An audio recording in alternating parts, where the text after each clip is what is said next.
First of all, I want to start off saying that the United States has particular problems with racism.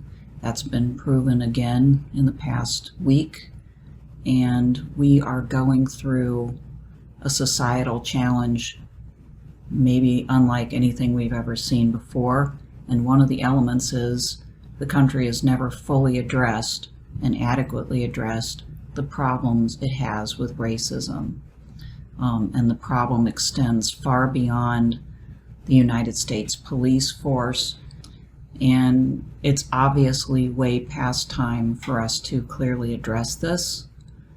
And I don't think that we've seen enough evidence that protests alone, even ones as massive as this, will push authorities and people in general to make fundamental changes in their lives. We all need to think about what we personally do with other people and our attitudes towards them and our actions towards them, and we need to continue to put pressure at all levels on all authorities to help make real change in the direction of a non-racist society. So actually the book that I'm covering right now does deal with politics at the level of race, gender, class, religion, and all of those categories. And I want to get back into the book and deal particularly with chapters 4 and 5. Chapter 4 is democratic citizenship and the political community, and chapter 5 is feminism, citizenship, and politics. And this is from Chantal Mouffe's The Return of the Political. She asks a big question towards the beginning: how should we understand citizenship when our goal is a radical and plural democracy? Such a project requires the creation of a chain of equivalence among democratic struggles, and therefore the creation of a common political identity among democratic subjects. For Mouffe, that is the big question. Now, I'm going to be a little bit critical in this particular video because, as I've read further on, there are aspects of Mouffe's argument that don't quite ring true, and one of them is the sort of uncritical goal of radical and plural democracy. Mouffe doesn't really back up her preference for this with reasons. This goal is kind of a given, and I think part of the reason why this is the case is because Mouffe has embraced a way of thinking that doesn't allow for making an argument that one particular system is best. She basically, in fact, says, this is a system that is partially in existence and needs to be developed further, but it will be developed in societies where there is an historical basis for it, more or less. It emerges in a sort of historical and cultural context of the Western liberal world. So she cannot make an argument that radical and plural democracy is the best system for all. And while I tend to agree with that, I do have to point out that position is problematic insofar as it may not allow for a strong enough argument for a lot of people to embrace it and accept it. Also, I have to point out that democracy itself, especially the radical kind, which democratizes further and attempts to democratize many areas of life and to give more democratic power directly to people. She's not advocating a direct democracy, but she's advocating a much more direct democracy, more direct involvement on the part of ordinary people than we have now. And democracy, the more you have it, the more inherent problems in democracy do show up.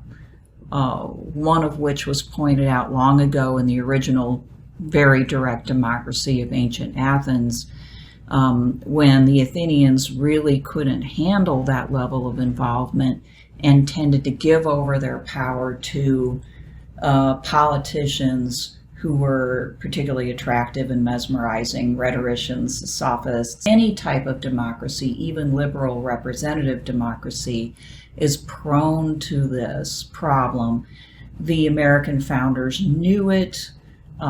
They tried to build in, with the representation, with the division of powers and checks and balances, ways of trying to prevent the rise of demagogues.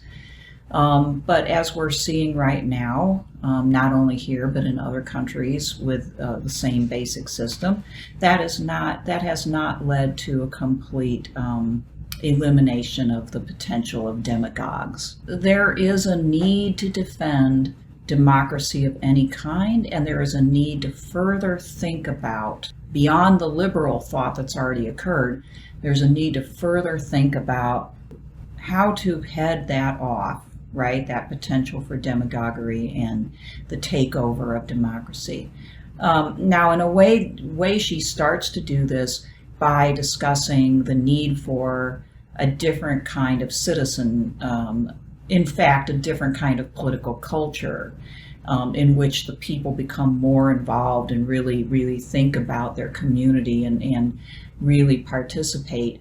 But of course, the eternal question is, how do you get there? How do you get from the aspiration to have that kind of citizen to the reality? The type of citizen who's watchful enough to not let that happen. Obviously, that's not where we're at all right now, and so it would take quite a leap, quite a lot of work of some kind to get us there. So that is one big question, or problematic area that I see in Mouffe's aspirations here. The other, going back to that original quote, is this concept of creating a chain of equivalence. I'll try to explain this over the course of this video, but basically, in her way of thinking, there is no singular individual or human nature. She rejects the liberal individual as kind of this universal, unitary unit, right? Which always is and always will be the same, and I think rightly so. She basically says that instead, the single individual is actually not so much one individual as composed of many shifting identities and interests. And we do tend to shift from one kind of interest to another, one identity to another. I'm sure you've noticed this about yourself, depending upon the context, depending on who you're with, depending on what's bothering you at the moment, or what aspect of your life is under scrutiny, whether it's how you work or what you do or how you learn, or your gender or your political views, or your race, or whatever it may be. We know this about ourselves. She then takes these insights and she says, because of that, we kind of need to accept that instead of telling ourselves the story, the liberal story of the unified and rational individual who makes decisions on the basis of self-interest alone. And we need to back off our expectations, therefore, about what we can all agree upon, and instead conclude that the best that we can hope for is an agreement on ethical and political principles. And really what this amounts to is probably the best that we can agree on, in as much as we have a lot of diversity, not just external, but also internal, is that we can at least all agree to adhere to certain democratic procedures, and that everybody has a voice, and that everybody has a vote, and that everybody should be concerned about the community as a whole, and see that their place in it is tied up with everybody else's place, and their security is tied up with everybody else's security. Okay, so there's still underlying this an appeal to a certain type of reason, that we're better off as rational persons agreeing with everybody else that certain political principles and procedures should hold good. Now, one of the things I like about Mouffe is that she's willing and able to borrow from a variety of other thinkers, regardless of how they've been identified on the political spectrum. She does mention Michael Oakeshott, who's a classical conservative thinker, whom I've covered on this channel to a certain extent. She likes his concept of societas. Now, she admits that he uses this in the conservative direction, and she wants to use the concept in a much more progressive, radical, democratic way. But she has learned from Oakeshott this meaning of societas, or civil or association, which is defined as a formal relationship in terms of rules, not a substantive relationships in terms of a common action. So this is why I say that Mouffe wants people to at least agree on certain procedures, rules and procedures.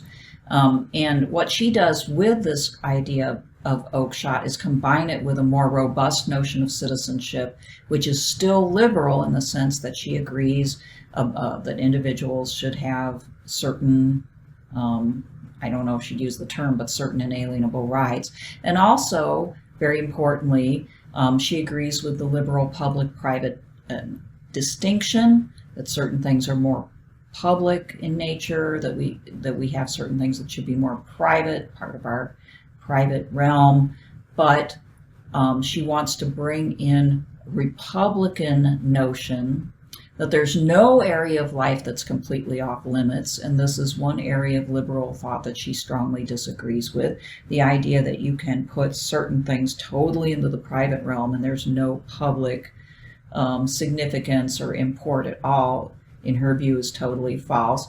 She raises the issue of how this public-private distinction, as it has been so absolutely made, has affected women in particular, because through their role as mothers, they have been often relegated completely to the private realm, and there is the justification that they don't quite fit in the public realm.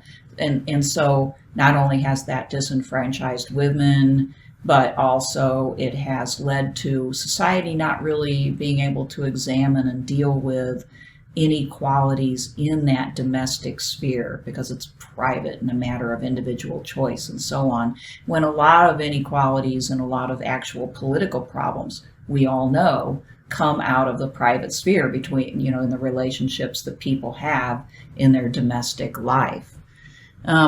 So she wants to take this idea of societas, and combine it with republicanism, a strong kind of republicanism in which, yes, you have these liberal principles that are still worth keeping, some of them, but they need to be modified so that there's more of a sense of a unitary community in which everything that's done affects everybody else to a certain extent. It's everybody's interest then, right?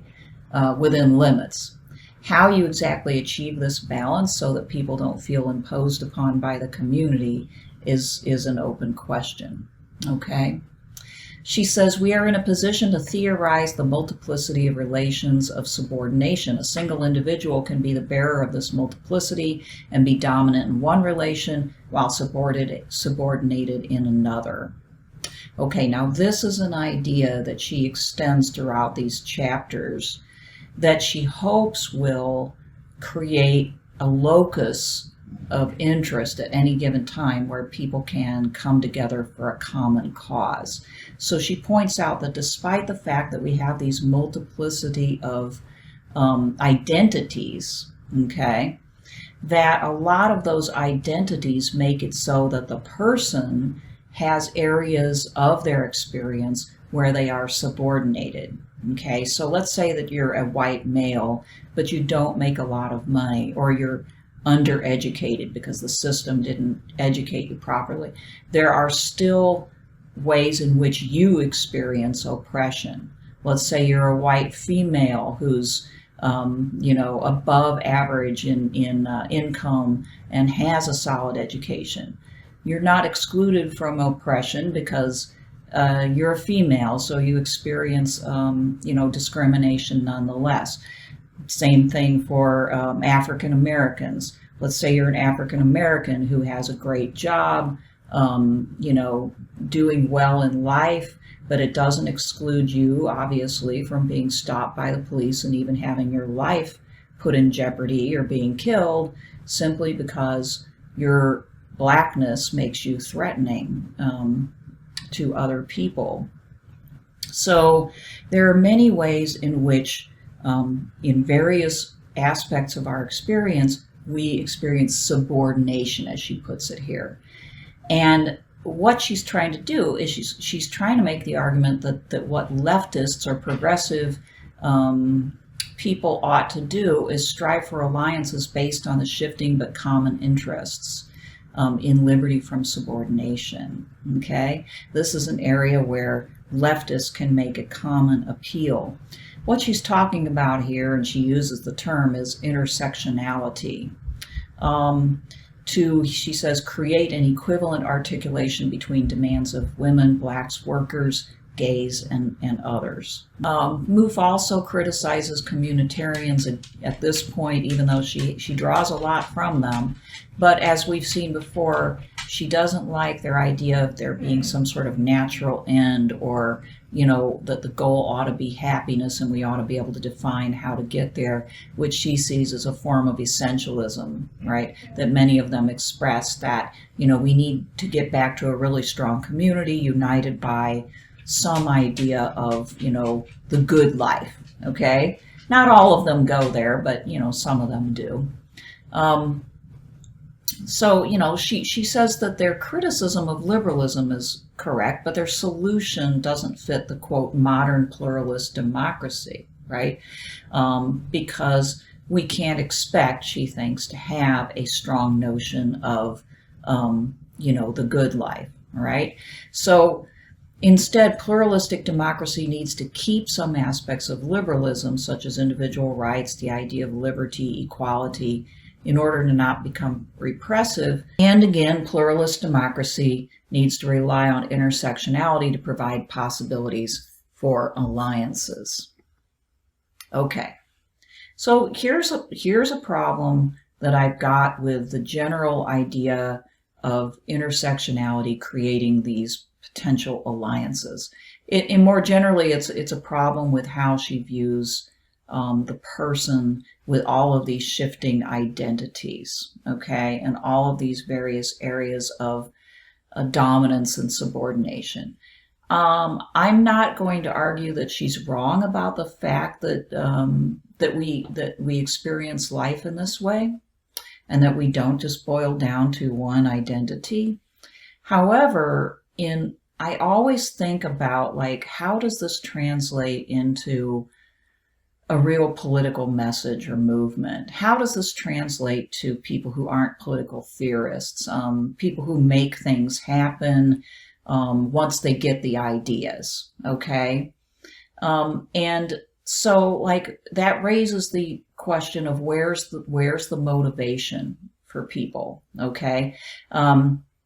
This is a highly complex view of the person, and it demands a lot from the citizen in the way of thinking about all the aspects of who they are, listening to a lot of appeals, thinking about other people and listening to them and their various aspects of their identity, without there being any sort of grand narrative. Now, as you know, I also am critical of the grand narrative way of thinking. So I'm just raising this as an issue. Is this the best way to deal with the problematic nature of the grand narrative? The grand narrative has gotten us into a lot of trouble in the past. It's justified really horrible, you know, levels of oppression. So we don't want to have that happen again.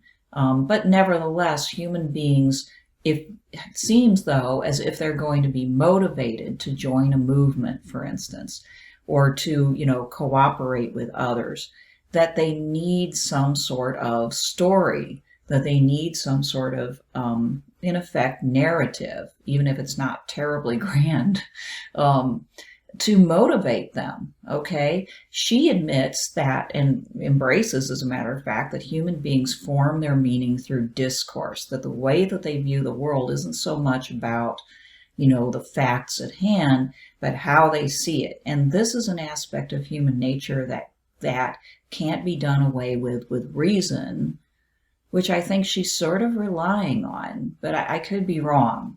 okay? But, like that reason can still cut through the psychological imperatives, the sort of gut level emotions, the stories that we tell ourselves, so that we can see ourselves as this new intelligent kind of citizen.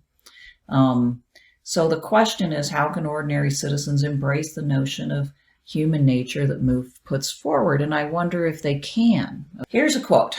A radical democratic interpretation will emphasize the numerous social relations where relations of domination exist and must be challenged if the principles of liberty and equality are to apply.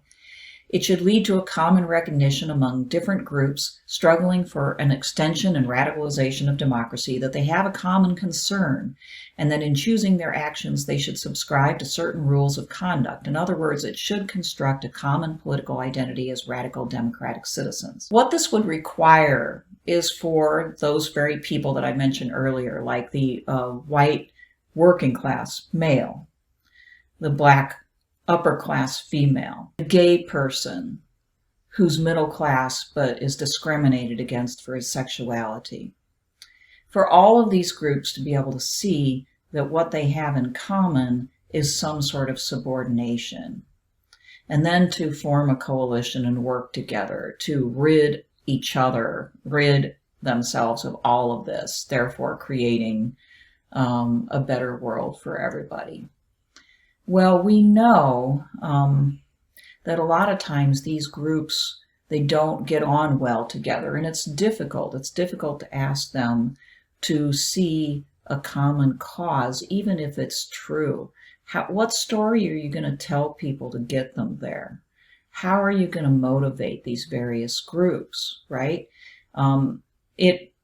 It hasn't been done yet, and as a matter of fact, some of the opposition, some of the dislike is kind of surprising, in various communities that just simply don't particularly appreciate each other, and don't see common cause for a variety of reasons.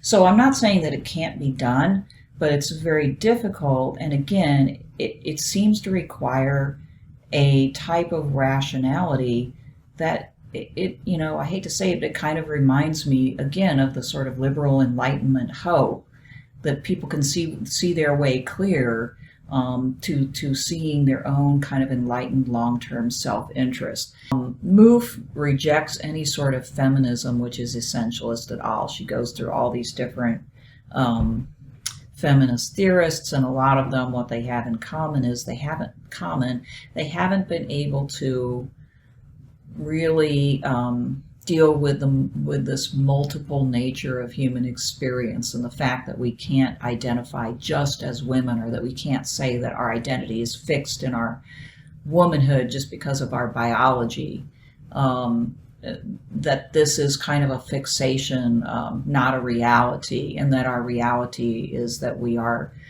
biologically women in some respects, where, I'm a professor, I'm a worker, I'm a member of a particular community, I'm a particular religion, and all of these different things, and they shift and change over time as far as their importance to me. Feminism doesn't deal with that very well in her view. In fact, basically tends to reduce women to their biological womanhood one way or the other, whether they're from the left or from the right or wherever they're coming from, because there's a tendency to think that women cannot achieve progress for themselves as a group through a movement like feminism if they don't do so, okay? If they don't, then their attention is fractured amongst all these other different agendas, and their agenda as an oppressed group can be diminished or just be destroyed.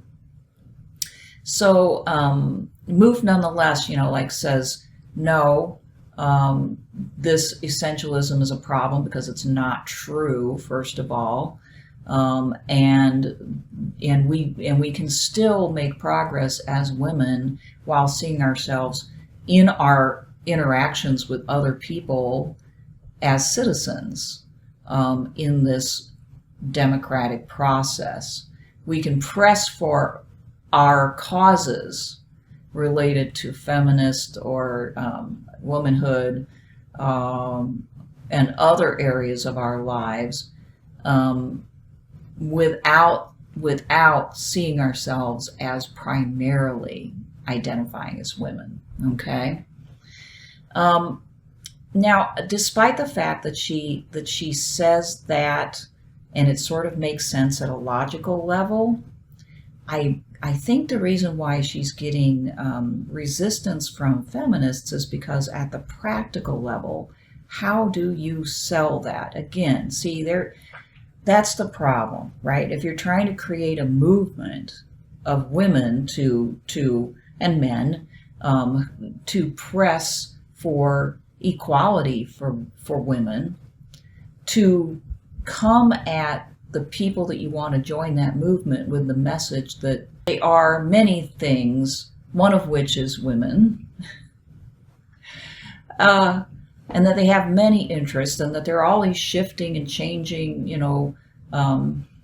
identifications, and we need to, find areas where our interests intersect when possible. That's complicated. It's not terribly compelling politically. I mean, I know I'm boiling this down, right? And I'm acknowledging the fact that rationally speaking, she's absolutely right. There is no such thing as just we are women and nothing else, right? In fact, it's irritating when we're treated like that. But on the other hand, when you're organizing a movement, this is not the teaching that you're going to be able to gain adherence with. Another question I have is generally the emphasis of identity politics. Identity politics kind of comes along at a time when it's particularly problematic because it has been used for all sorts of different reasons, including right-wing reasons, right? And in fact, in hindsight, this book was written in the early 90s, one could make the argument that one of the reasons we now have an alt-right, which is pressing a kind of white identity, is partly because the left, post-Marxist, abandoned this idea of a unified group based upon economic class and began to emphasize these various identity groups and their rights and equality, which stimulated a lot of thought about identity. And so I would say, compared to the Marxist emphasis, let's say, on economic class as the primary category, which can be expanded upon and modified for modern conditions. Compared to that, identity politics is always a rightward move. It's always inherently a rightward move because it's moving away from the left concern for economic equality. It doesn't abandon that, but it adds to it all this layer of other identity. And one could question, does identity politics now reflect our reality? I've gone through quite a few thinkers who basically, and Zizek would be the primary one that stands out, that questions whether identity politics hasn't actually led to the continued oppression of all of these various groups at the level of the economic, which is, in his view, the most fundamental, right? That identity politics makes people prey to division, that it creates consumers of ideas and information and things as they pursue their various stronger and stronger sectional identities. So it would be interesting to see what Mouffe would say to, say, Zizek or somebody like him who finds identity politics problematic for those reasons, because it is now being used in a way to support nationalism. It has not necessarily led to intersectional agreement and coalitions that create peace and order for the progressive movement. Right now, those are just questions I have as I'm thinking through this. as I'm trying to come up with what to take away from Mouffe's teaching and what to leave behind.